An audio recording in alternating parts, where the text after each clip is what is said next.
قرآني نبض حياتي، قرآني طهر ذاتي. أعوذ بالله من الشيطان الرجيم. بسم الله الرحمن الرحيم. الحمد لله والصلاة والسلام على رسول الله صلى الله عليه وآله وصحبه وسلم.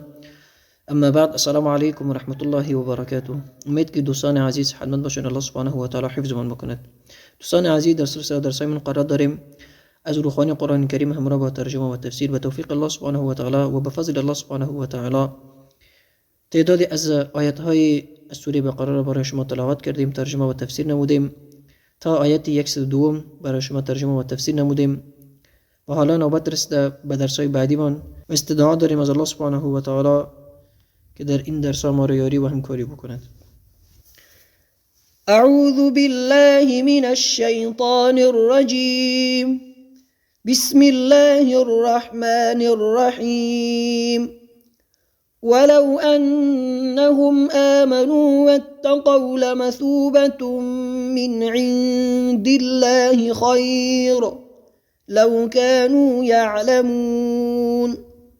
يا أيها الذين آمنوا لا تقولوا راعنا وقولوا انظرنا واسمعوا وللكافرين عذاب أليم.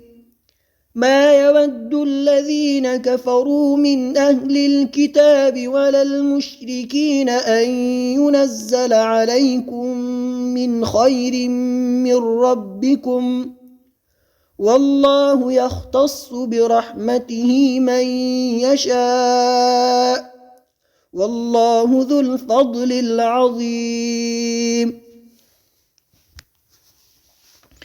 در دروس گذشته ما تهمت هایی را اینها روا داشتن یهودی ها درباره سلیمان علیه السلام، یعنی سلیمان علیه السلام پادشاهی و قدرتی را که داشت، این قدرت را توسط سحر و جادو به دست آورده بود. این تهمت ها را روا داشتن به سلیمان علیه السلام و برچسبی به سلیمان علیه السلام زده بودند. و از طرف دیگر یهودی ها هر آن چیزی را که به دست می‌خواستن بیاورن از طریق سحر و جادو به دست می‌آوردن، پول و ثروت و دارایی و همچنان مادیات دنیوی را که اینها می‌خواستن به دست بیاورن با همین سحر و جادو به دست می‌آوردن که از راه حرام بود. و از طرف دیگری اگر می‌خواستن خانمی که زیبا بود به دست بیاورن، پس با سحری که یاد گرفته بودن، جادویی را که یاد گرفته بودن، با همین سحر و جادویشان می‌توانستند که نفاق میان زن و شوهر ایجاد بکنند که از زن خوششان آمده. پس بعد از این که نفاق در میان آنها به وجود می آمد، اینها می توانستند که همون خانم را به دست بیاورند، همراه آنها ازدواج بکنند. در اینجاست که الله سبحانه و تعالی می گوید که ولو انهم آمنوا واتقوا لمثوبة من عند الله خیر. آنها به هر آن چیزی که در دنیا شوق و ذوق و علاقه‌مندی داشتن، آن چیزی که در دنیا برای خودشان انتخاب کرده بودند، مادیات دنیوی برای خودشان انتخاب کرده بودند، پول و ثروت دنیوی برای خودشان انتخاب کرده بودند، زرق و برق دنیوی برای خودشان انتخاب کرده بودند و علاقه نداشتن به آخرت و علاقه نداشتن به الله سبحانه و تعالی، محبت نداشتن به الله سبحانه و تعالی و از طرف دیگری محبت نداشتن به رسول الله صلی الله علیه و سلم، ایمان کاملی را آنها دریافت نکرده بودند، توحید و عقیده توحید را درک نکرده بودند، یکتاپرستی را درک نکرده بودند، این رو درک نکرده بودند که ارزش والایی که کلام الله سبحانه و تعالی داره هیچ کلام دیگری ندارد. ارزشی را که الله سبحانه و تعالی، محبتی را که دارد، محبتی که ارزش دارد در نزد یک فرد و محبت الله سبحانه و تعالی است. رضایت یک فرد را که اگر یک فرد بخواهد کسب کند، یعنی به اندازه رضایت الله سبحانه و تعالی نمیتواند مهم باشد برای فردی. پس این فرد باید کوشش میکرد که رضایت الله سبحانه و تعالی را کسب کند، نه اینکه برایش مهم باشد مال دنیوی. ولو انهم آمنوا، اگر می بودن امین کسانانی که یهودی بودن، امین کسانانی که با سحر و جادو سر و کار داشتن،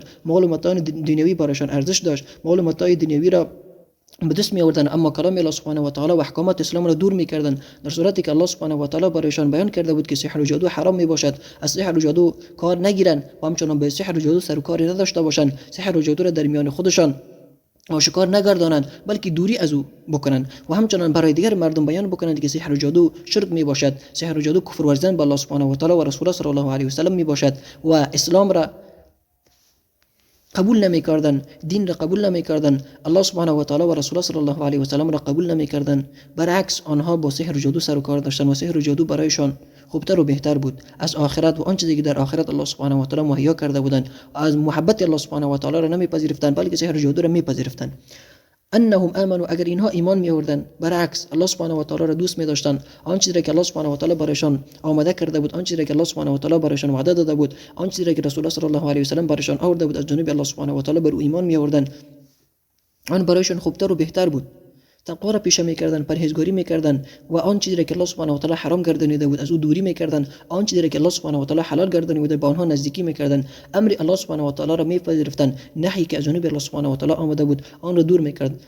آن چیزی که الله سبحانه و تعالی حلال کرده پس حلال کننده الله سبحانه و تعالی است، آن چیزی که الله سبحانه و تعالی حرام کرده پس حرام کننده الله سبحانه و تعالی است. پس از این قاعده برای ما واضح می شود که حلال کننده و حرام کننده الله سبحانه و تعالی است. بغیر از الله سبحانه و تعالی کسی دیگری نمیتواند میان ما حرام را تعیین بکند و حلال را تعیین بکند. پس محرمات که الله سبحانه و تعالی تعیین کرده، پس آن محرماتی که الله سبحانه و تعالی تعیین کرده، پس بدون شک تا آخرین لحظه ای که یک فرد زندگی میکند، تا آخرین لحظه ای که یک فرد توانایی حرف زدن را دارد، پس نباید از او استفاده بکند. توانایی انجام دادن همچون اعمال را دارد ولی از طرف الله سبحانه و تعالی حرام گردانیده و از طرف دیگری آن چیزی که محللات است از جانب الله سبحانه و تعالی حلال گردیده شده بر یک فرد، پس میتواند از او استفاده بکند و هیچ فرد دیگری نمیتواند برای او حلال بکند و حرام بکند. چیزی که از جانب الله سبحانه و تعالی حلال شده پس او از جانب الله سبحانه و تعالی حلال شده. چون ما مسلمان ها عقیده توحید ما این است، آن چیزی که از جانب الله سبحانه و تعالی حلال شده باشد پس هیچ فرد دیگری توانایی این را نداره که برای ما حرام بگرداند و آن چیزی را که آن شیء را، آن عملی را، آن قاعده و آن شرطی را که الله سبحانه و تعالی حرام گردانیده پس هیچ حکومتی نمیتواند، هیچ قاضی نمیتواند، هیچ عالمی نمیتواند که آن را برای ما حرام بگرداند. حلال الله سبحانه و تعالی را کسی حرام گردانیده نمیتواند، حرام الله سبحانه و تعالی حلال کسی گردانیده نمیتواند. چون حکمی که از جانب الله سبحانه و تعالی است اون حکم پابرجا می باشد، همیشگی و دائمی. همانند یهودیان و نصرانی ها نباشیم که زمانی که الله سبحانه و تعالی حرام را که سحر و جادو بود برایشان حرام گردانیده بود، مال و متاع دنیوی بود که آنها با سحر و جادو به دست می آوردن الله سبحانه و تعالی حرام گردانیده بود، ولی آنها برای خودشان حلال میدونستند. از مال و متاع دنیوی که استفاده میکردن از راه ناروایی به دست می آوردن، از راه حرامی که به دست می آوردن که سحر و جادو بود، پول یک فرد را دریافت میکردن، ثروت یک فرد را غصب میکردن و اختلاف درست میکردن میان زن و شوهر. با این کارشان که این عمل را انجام میدادن، پس همین بود که الله سبحانه و تعالی گفته بود که این حرام میباشد. ما میبینیم که ساحران و جادوگران در کشور ما بیشتر میباشد. در کشورهای اسلامی نیست این ساحران و جادوگران هستند که با پول دریافت کردن، با ثروتی که دریافت میکنن، با پولی که کسب میکنن، حتی جدایی میارن میان فرزند و پدر، جدایی میاندازن میان خواهر و برادر، جدایی میاندازن میان زن و شوهر. همین مسئله است که الله سبحانه و تعالی این را حرام گردانیده. با سحر و جادوی خودشان میتوانند که برادر را با پدر بیاندازن، مادر را با خواهر بیاندازن و همچنان زن و فرزند را از همدیگر جدا بکنن. پس همین موضوع است که الله سبحانه و تعالی این را حرام گردانیده بود. اما متاسفانه عده‌ای از مسلمان نماهایی که امروز مسلمان هستند این عمل را برای خودشان روا می‌دارند و برعکس عده‌ای از یهودی ها و نصارانی ها نیز بودند که اسلام را قبول نداشتند، عقیده اسلام را قبول نداشتند، ولی با سحر و جادو روابط داشتند. و از طرف دیگر امروز علمایی هستند که آنها عالم برشان گفته نمیشه، اما عالم نما هستند. عالم دین برشان گفته نمیشه چون عالم نما هستند، ولی برای خودشان سحر و جادو را روا می‌دارند. عده‌ای از رافضی ها هستند که این عمل را میکنند، عده‌ای از جهمی ها هستند که این عمل را میکنند. روافض سر و کارشان با این است، اما نباید این کار را بکنند. زن بیرون می رود، شوهر سر کار است، برمیگردد در خانه که خانمش نیست. کجاست؟ پیش ملا. پدر در خانه نیست، دخترش رفته پیش ملا. به خاطر چی رفتی؟ به خاطر اینکه بخت من را باز بکنه. آیا بخت تو، تقدیر تو در نزد یک فرد است که او مخلوق الله سبحانه و تعالی است یا در نزد الله سبحانه و تعالی است؟ تقدیر تو در نزد الله سبحانه و تعالی است یا در نزد فردی که او خود نیازمند الله سبحانه و تعالی است؟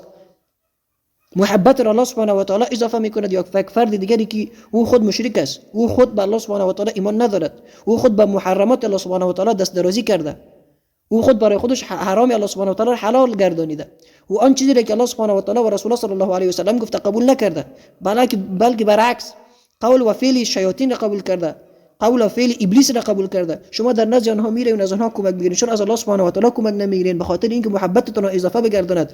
چرا تو خانمی که تو دختری که نوجوان هستی و دنبال شوهر هستی، چرا به الله سبحانه و تعالی دعا نمیکنی؟ چرا به الله سبحانه و تعالی تضرع و خشوع نداری؟ چرا از الله سبحانه و تعالی یک شوهری خوب، یک شوهری که دیندار باشد، یک شوهری که مسلم باشد نمیخواهی. بجای این که نزد یک ساحر کاهن و جادوگری میروی و از او تقاضا اینو میکنی که بخت تو را باز بکند. آیا تقدیر تو را غیر از الله سبحانه و تعالی کسی دیگری تغییر داده میتواند؟ آیا تقدیر تو را الله سبحانه و تعالی نوشته کرده یا فرد دیگری؟ آیا الله سبحانه و تعالی تو را خلق کرده یا فرد کاهن و جادوگری؟ خود او خلق شده. او حتی نمیتواند یک پشه را خلق بکند، او نمیتواند حتی یک مگسی را خلق بکند. پس چگونه تو نزد او میری و از او کمک میگیری که تقدیر تو را تغییر بدهد؟ پس این شرک واضح و آشکاری است.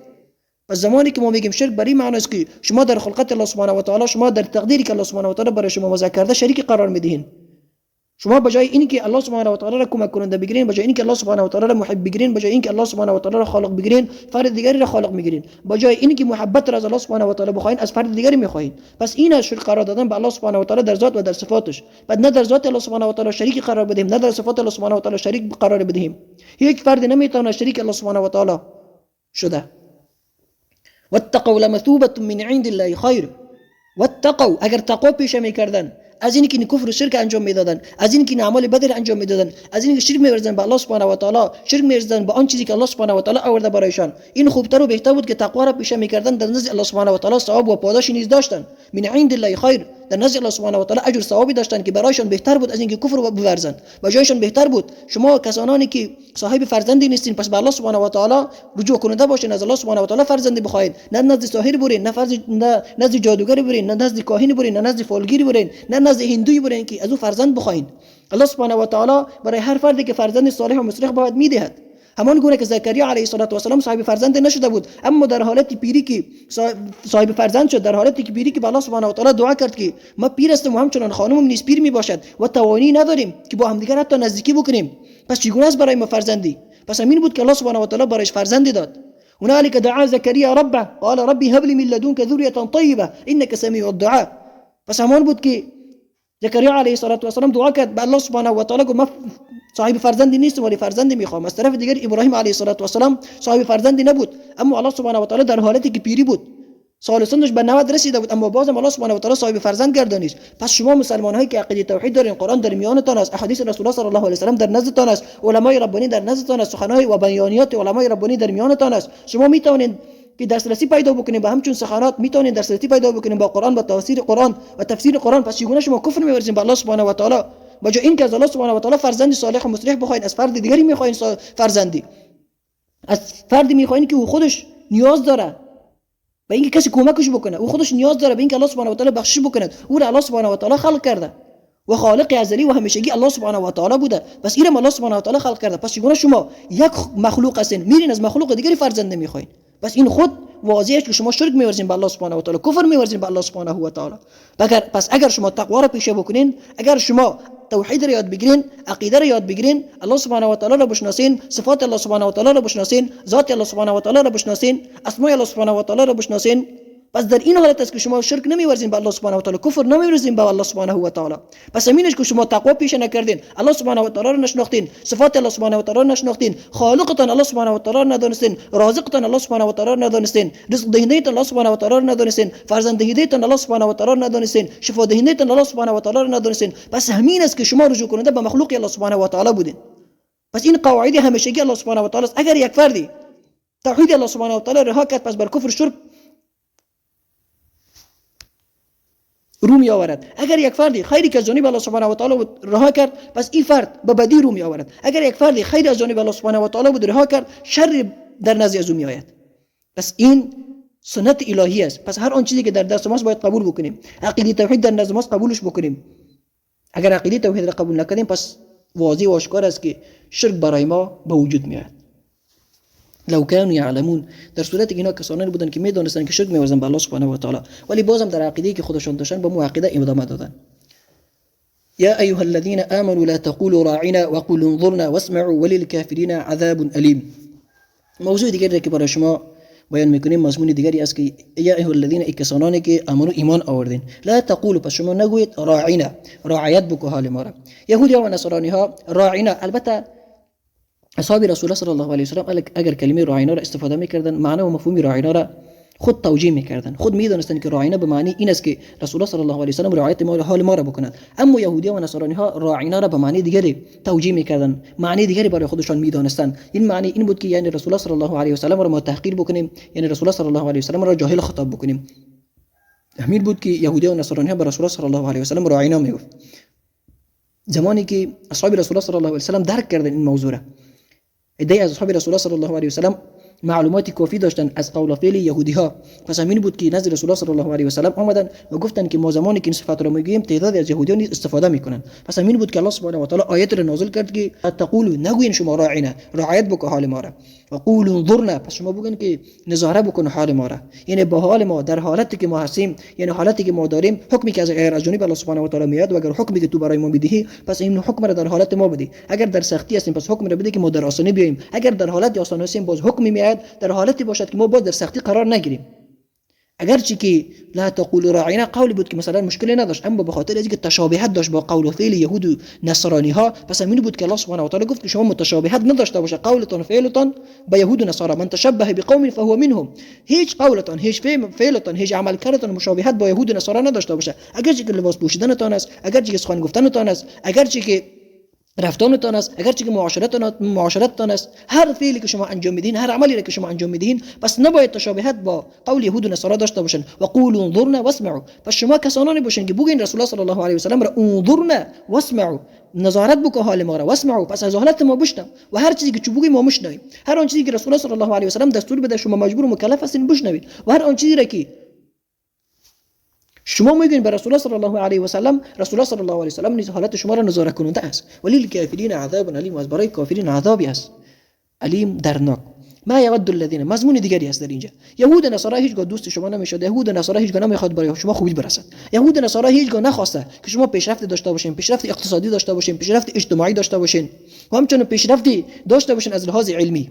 امروز یهود و نصارا در کشورهای افغانستان، در کشور پاکستان و همچنین در خاورمیانه قرار داره. به خاطر این نیست که آنها شما را کمک بکنه، اولاد شما را کمک بکنه، فرزندان شما را کمک بکنه که از لحاظ علمی، از لحاظ تکنولوژی، از لحاظ اقتصادی، از لحاظ اجتماعی پیشرفت داشته باشین. برعکس آنها نمیخوان که برای شما خیر و خوبی برسد. ما یود الذین کفروا من اهل الكتاب ولا المشرکین ان ينزل علیکم من خیر من ربکم. ما یود الذین، یکی از یهودی ها و نصرانی ها، یکی از کسانی که مجوسی هستند، یکی از کسانی که دموکرات هستند، یکی از کسانی که دموکراسی را برای خودشان به جای حقوق الله سبحانه و تعالی و حق الله سبحانه و تعالی و احکامات الله سبحانه و تعالی برگزیدن برای خودشان، پس آنها هیچ دوستی ندارن با شما و دوست هم نداره. یکی از کفار که کسی که کفر ورزیده به الله سبحانه و تعالی، من اهل الكتاب، این کفر که کافر است از اهل کتاب باشد، اهل کتاب از یهود و نصرانی است، اما به الله سبحانه و تعالی ایمان نیاورده، و رسول الله صلی الله علیه و سلم ایمان نیاورده، کلام الله سبحانه و تعالی که کلام الله سبحانه و تعالی این قرآن کریم است، به ایمان نیاورده. پس شما بر این فکر نباشید آنها دوستان شما هستند، پس آنها میخوان که برای شما خوبی برسد. ولی المشرکین، و از کسانی که آنها مشرک هستند، ای ینزل، که نازل شود، علیکم من خیر من ربکم، بر بالای شما خیری از جانب پروردگارتان نازل شود. هیچ کدام آنها دوست ندارند که از جانب الله سبحانه و تعالی بر رسول الله صلی الله علیه و سلم وحی بیاد، به خاطر شما حکم بیاد، به خاطر شما مژده بیاد. هیچ کدامشون دوست ندارد. برعکس اگر آنها در کشور شما است، اگر آنها میاد در خاک شما، اگر آنها برای شما کمک میکند، به خاطر منافع خودشان است، به خاطر